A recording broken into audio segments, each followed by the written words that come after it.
Thank you, Mr. Vice President, for making the time to speak with the readers of Parents Magazine and Parents.com today.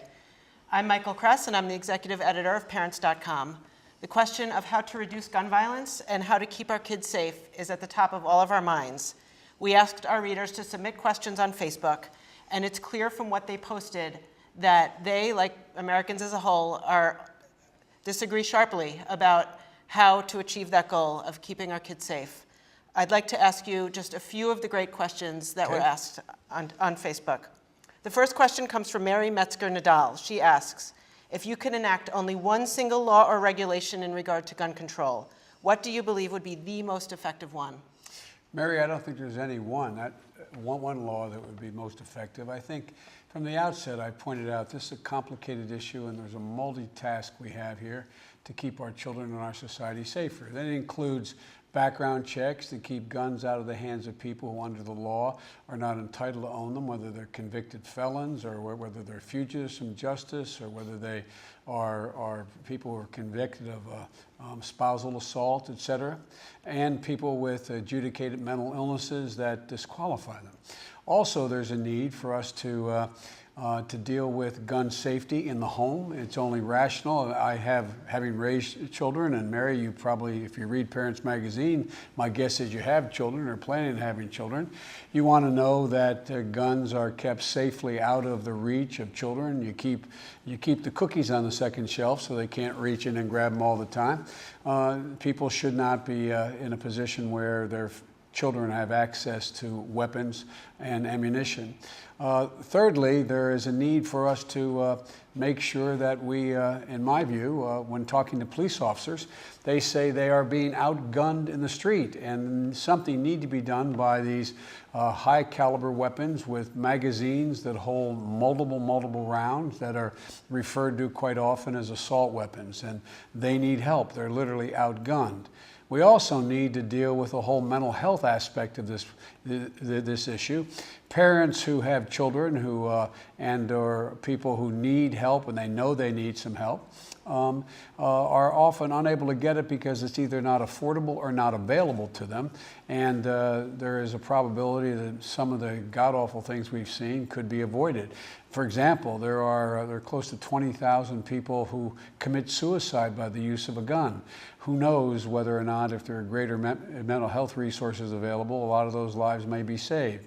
There's also a need for us to see to it that in addition to background checks and as well as limitations on magazines and assault weapons and mental health, that we begin to educate the public about physical school safety. When I wrote the so-called crime bill, not so-called, it was referred to as the Biden crime bill in 1994, there was a provision that allowed for school resource officers, and that is to have a sworn officer in a school who would be there available and establish relationships with the children and in that school and gain the confidence of them so that a student would feel comfortable saying, you know, John, Officer John, you know, when so-and-so opened his locker today, there was a butt of a pistol hanging out of the top of his locker, or there's going to be a drug deal going down in the school, behind the school, etc. We found that those school resource officers were of value in many schools. We haven't been funding them of late. We think they should be funded. We should give the local school district the option of having an armed policeman or an unarmed policeman, or for that matter, if they conclude they'd rather have a counselor in the school, a school psychologist. They could use the money for those purposes. But there's multiple things that have to be done, none of which are going to solve the whole problem, and all of which combined will not prevent all violent use of weapons illegally in our society. Thank you. We'll ask you to expand on many pieces of that over the course of the next few minutes. Samantha Phillips asks, if the ban on drugs did not work with taking them off the street, how do you think a ban on guns is going to be different? Well, Samantha, there is no ban on guns. No one's banning the gun. No one's taking my shotguns. I have 2 shotguns at home. They're in a cabinet. They're locked. There's ammunition there as well. No one's going to come and take my gun. No one's going to take anyone's gun. We're talking about a background check. And the analogy to if there was a ban on drugs, how can there be a ban on, how would any regulation of the type of weapon available out there, why would that make sense? Are you suggesting we just legalize all drugs? Is that what you're suggesting? That would go real well in Parents Magazine. Let's talk about everybody being able to, no matter what your age, go out and be able to purchase cocaine. What do you think about that idea? Look, these comparisons are not appropriate, quite frankly. But secondly, the idea you should have no law unless the law you have prevents all violations of that law. That is not the way society works. That is not the way the moral disapprobation of society has an impact on behavior in societies. And the moral disapprobation of the idea that you can leave a loaded gun around your house, there shouldn't be gun safety practiced by families that own weapons, etc., is a very important element in seeing to there's greater gun safety and security for our children. Thanks. Kate Ernest has the next question. She asks, do you believe that banning certain weapons and high-capacity magazines will mean that law-abiding citizens will then become more of a target to criminals, as we will have no way to sufficiently protect ourselves? That was a sentiment that came up again and again. Is this Parents Magazine? It is. I have Parents Magazine in my home. I've never heard anybody in Parents Magazine ask these kinds of questions, but I'm delighted to answer them. First of all, the idea that, repeat the last part of the question, please. So she's asking if a ban goes into effect on certain kinds of weapons and high-capacity magazines. And what's her name? Kate. Kate, if you want to protect yourself, get a double-barrel shotgun, have the shells, a 12-gauge shotgun, and I promise you, as I told my wife, we live in an area that's wooded and somewhat secluded. I said, Jill, if there's ever a problem, just walk out on the balcony here or walk out, put that double-barrel shotgun and fire 2 blasts outside the house. I promise you, who's ever coming in is not going to, you don't need an AR-15. It's harder to aim, it's harder to use, and in fact, you don't need 30 rounds to protect yourself. Buy a shotgun. Buy a shotgun. Ellen Seidman, who's a blogger for Parents.com, asks a question about the guns that are already out there. Some people say that gun control isn't going to help, given all the guns that are already out there. What do you say to naysayers like that? We're not talking about gun control, we're talking about gun safety. We're talking about making it safer for our children. The idea that, it's a little bit like when they said, I was around a long time ago when we were taking lead out of gasoline, okay? There were a lot of cars like my car, a Corvette I had as a young man. Still have it, 1967 Corvette. It runs better on leaded gasoline. There were millions of cars on the road in the early 70s when we banned lead in gasoline. Everybody said, why would you do that? You still have all these cars out there that use leaded gasoline and have to use leaded gasoline for the engines to function. The answer was, over time, they will be off the market. The idea of not making us healthier by saying from this point on you can't have lead in gasoline is a little like saying if in fact we know that magazines with 30 clips in them are of no value whatsoever in terms of your physical safety. You can get by with 10 rounds in a clip. You can get by with a shotgun. Therefore, why not just keep these multiple magazines out there? Why not just keep them going? It will not solve the whole problem.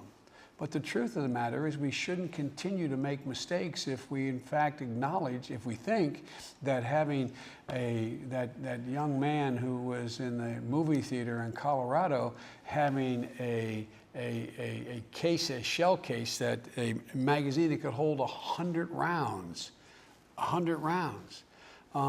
So I just think there are a lot of rational things we can do that will increase the prospect that fewer people will be the victim of gun violence, and we should do them. And what about illegal guns? Don Stokel asks about illegally obtained weapons and what specifically you are going to do about getting those off the streets. Well, there are 3 or 4 things. One is that To keep more from going onto the streets, we believe there should be universal background checks. That everyone who purchases a weapon has to have a background check. Universal, everyone. It's estimated, and there's no hard data, that 40% of all the weapons purchased today are purchased by avoiding a background check. And that should end, number one.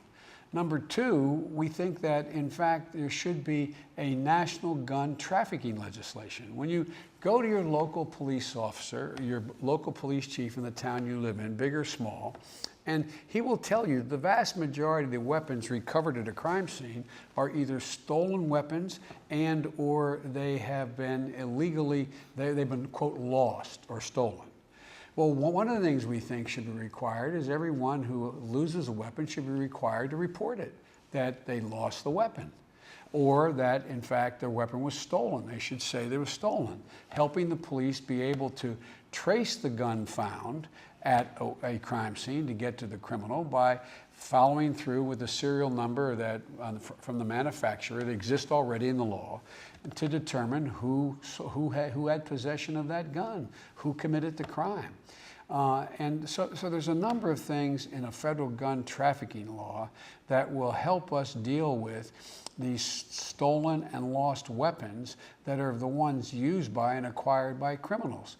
We may find that not all of them are stolen. Maybe they're illegally being sold on the side. Maybe they're in fact not lost. Maybe they were given to the criminal. And so there's a number of things we can do to impact upon the use of weapons that are not legally purchased, they're stolen or lost in the hands of criminals. Let's talk for a minute about the Second Amendment. We got a lot of questions about that, and Laura Garza posted an opinion that was echoed by a lot of people who wrote to us. I wanted to ask you to respond to what she said. She writes, "The banning of any type of gun is an infringement on the Second Amendment. Criminals obviously don't abide by laws and can illegally purchase assault rifles. I want to keep my right to purchase and own such weaponry if I choose to do so." What would you say to her? Well, I think, how can I say this politely? The law does, the Constitution does allow the government to conclude that there are certain types of weapons that no one can legally own.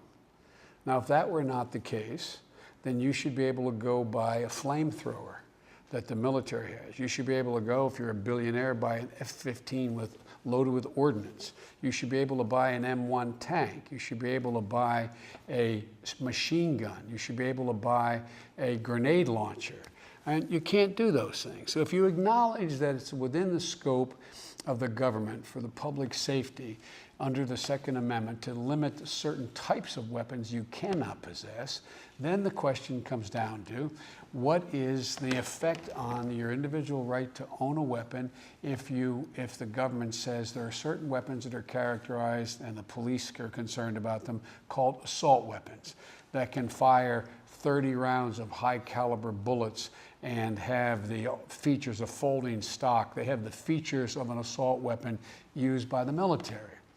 If there isn't any question that this constitutionally, the federal government and the state government can outlaw certain types of weapons.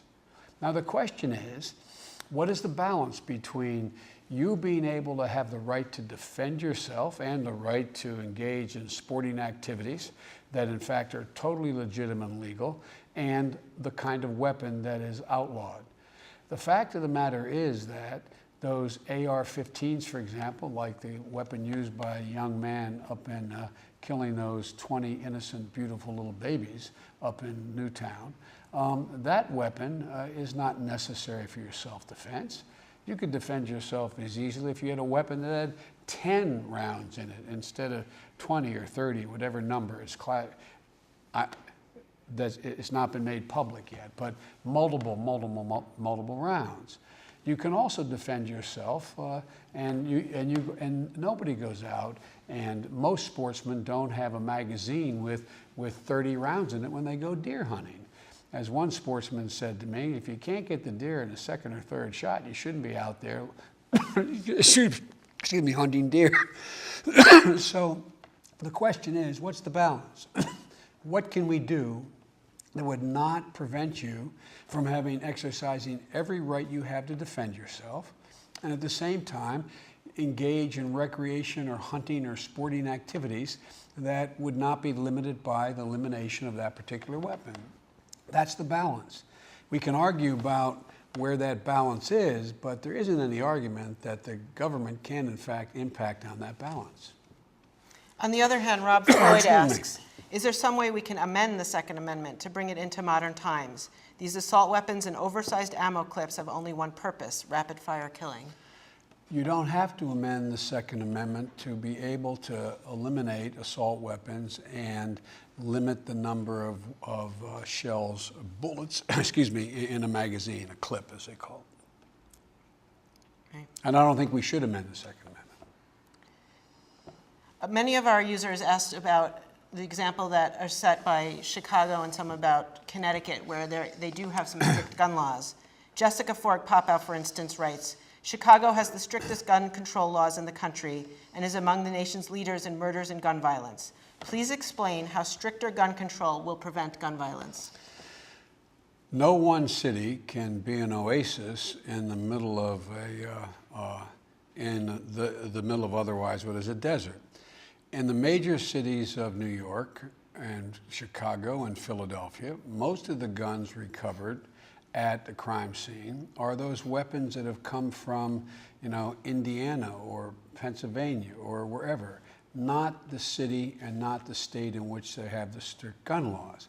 And that's why there's a need for some universal sanity in the type of weapon that it can be sold and the need for universal background checks. And that's the rationale. But the city of New York, I forget the number, but it's more than half of the guns recovered at the scene. None of them are purchased in New York, and very few are from the state of New York. They're from Florida and Alabama and other places around the country. And the same thing exists in Chicago or Los Angeles or any of the major cities in America. Let's talk a little bit more about school safety. Claire Farish-Brimmer asks, does it make sense to provide armed guards for our schools like those that are provided for government buildings? You talked a little bit about this earlier. I'd like to hear a little bit more about this issue. The answer is, Claire, I think not. And let me tell you, as speaking of the mayor of Chicago, the mayor of Chicago had a great line. He said that our schools are some of the safest places in the world for our children. The dangerous place is walking to and from school. So the vast majority of schools in America are safe. Doesn't mean any one public place is immune from a mass murderer deciding they're going to use that venue to engage in mass murder with an assault weapon or a weapon that has multiple rounds that they can fire and continue to refire by just dropping a new clip in with 10, 20, 30, 40 bullets in it. Now, what I do think there are ways we can make schools safer. One of the things you've got to ask, if you read Parent Magazine, again, I'm assuming you're a parent or a grandparent or you're about to be a parent, and that is that do you want your child walking into a circumstance where everything about the circumstance says, I feel unsafe? Do you want your child to have to walk in through a metal detector? Do you want your child to have to walk down classrooms where they're in a classroom with armed guards? That's like a siege mentality. School should be a place where kids are at ease and they can flourish and they can feel safe. And the issue of whether or not you have a school resource officer in the school who gets to know the students in that school, is engaging with them, that's a judgment for a locality to make, a local school district, a local school. But the idea of having essentially a situation where you go through a metal detector, where you're frisked, where you have to take your shoes off, whether we're in a position where you have to empty your knapsack or your backpack with your books, that is not an environment I think most people who read Parents Magazine would want their children to have to go through. From schools, let's turn to the safety of guns that are kept at home. Tessa Gray asks, should parents who don't have guns in their homes demand to know which of their children's friends are gun owners? Well, look, Tricia, that's a judgment for every parent to make. For example, As a parent raising my children, I wanted to know when they were going to visit, when they were younger, when they were going to do an overnight at someone's home when they were in second, third, fourth, fifth, sixth, seventh grade. I wanted to know if they had a swimming pool, whether or not it was locked, whether there was a gate. That's not an unreasonable thing for me to ask. When my kids were 14, 15, and 16 at the time when kids started experimenting, I'd like to know if they were having a party, whether or not the parents locked the liquor cabinet. That's just me. I don't think it's irrational for you to ask whether or not there are guns in the home and how they're stored. For example, in my home, I have 5 grandchildren. They're around all the time. I have 2 shotguns. They're locked in a safe. There's a gun case that is metal, and there's a combination. I could get to it really quickly if I thought my home was being invaded and to try to protect myself, but I keep the ammunition and the guns in that case. I don't think it's irrational for you to ask whether or not if there are guns in the home, are they locked, are they under lock and key, or they're in a place where children don't have access to it. You read every day about accidental shootings. Kids don't mean to do, and I think there should be, parents who have children at home should also, I think they should have gun safety classes or education. So you know whether there's whether there's a bullet in the chamber, how to be sure that the gun is not loaded. I remember my dad was a hunter. I am not a hunter. My dad was a hunter, and he always had rifles. And I remember the first time he took me out in the field and to go, we were going to go bird hunting. We ended up not, for reasons that are too complicated, but he had to go back to work. But I remember him taking a shotgun, and we were in a field, and there was an old 3-rail fence in this field. And he took the shotgun, and he said, "I want you to see something, Joey." And he blew, with one shot of the 12-gauge shotgun, blew the rail of the post and rail fence. Actually, it was a boarded fence. He just blew it apart because he wanted me to understand the power of what I had in my hand. And I think it's just as you teach your kids how to safely operate a car, you teach them how to safely deal with something that could do damage to someone else accidentally or to themselves. And so I think it makes sense. I think gun safety is an important element of what we're talking about here. We're not legislating that. We're not legislating that. But again, I think the more people become aware of what's going on, the more there's sort of the imperative to make sure that children who are curious do not have access to these weapons, and/or if they have access and you've trained them, they've been trained so they competently can handle if they're going out to bird hunt with you or target shoot. They should be trained, and I think most are, by the way. Look, there is a really healthy gun culture in this country. There's the state I come from, the family I come from. Guns were part of my father's ethic. My father was a responsible man. And so we were taught you don't play with a gun, you don't handle it, you don't pick up a gun even when you know it's loaded and point. We weren't even allowed when playing cops and robbers to point a cowboy, a cap gun at someone. You just don't do that.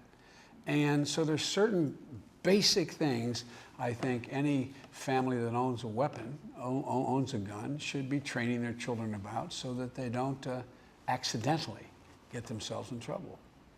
So you mentioned not legislating around that. I have a question about that from Missy Carson Smith. She writes that she's the sister of a boy killed 27 years ago in a school-related shooting. Her own daughter went to her first play date, and weeks later, I found out there was an unlocked gun in the home. She asks, what are legislators willing to do to present the message that all parents should be conversing about the issue of gun accessibility at the household level? You see, first of all, sorry for what you went through. Look, it's a complicated decision, a Supreme Court decision relating to gun safety. There was a District of Columbia ordinance that said that you had to keep your firearm when you were in your home, you had to keep it locked up and unloaded and locked. I'm not sure unloaded, but you had to keep it locked away. And the Supreme Court ruled that you cannot require someone to have their weapon in a place where it was not accessible for their self-defense. And so they said that you could not in all circumstances, well, your home would tell you you cannot have a weapon that is loaded in your home. That still doesn't mean you can't be responsible in making sure if it is loaded and it's accessible to only you and not your children. It still does not say, it's unclear whether or not when you're not in your home, should you be required to have it under lock and key. So if your kids are in and out while you're at work or where you're out of the house. So it's still an untested area, but again, I think the vast majority of the American people are serious and responsible. And I think the vast, overwhelming majority of gun owners are incredibly responsible.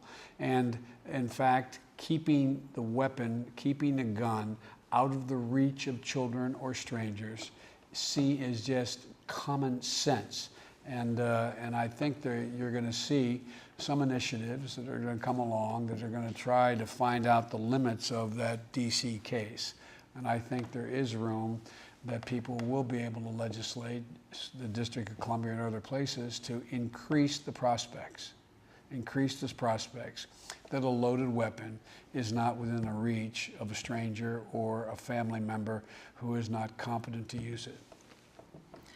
I'd like to close with a question about what role, if any, do you think violent video games as well as TV and movies play in spurring gun violence? There was a report out just this morning that video games may have played some sort of role for Adam Lanza, the Newtown shooter. Well, there is a lot of speculation about that. And that's why one of the things we're pushing very hard that I didn't mention to you is lifting the ban on the ability of the CDC, the Center for Disease Control, the NIH, the National Institute of Health, from being able to do studies on gun violence. The NRA and others have actually pushed legislation and attached what they call riders to appropriations bills, saying that the federal government, no agency in the federal government can actually study gun violence at all. And one of the things that I think we should be studying is the issue of whether or not there is any empirical data to suggest that access to some extremely violent video games to young people actually impacts on their behavior. There are a couple studies. The Association of Child Psychiatrists, it's not the exact title, don't hold me to the title, but I think it's Adolescent Psychiatric Study, indicates that it may impact on behavior, but there is on attitudes, but there's no hard data. And that's why one of the things the President and I are suggesting is there be well-funded studies by really first-rate people and determining whether or not there is any association between violent video, violent films, and behavior, particularly on young people. There's not enough hard data to make that judgment now, but we have to lift the restrictions on the government to be able to study those issues. Great. Thank you very much, Mr. Vice President, for making the time, and thank you to everyone from our Facebook audience for posting all these great questions. Thank you. Appreciate it. Thanks for having me. Thank you very much.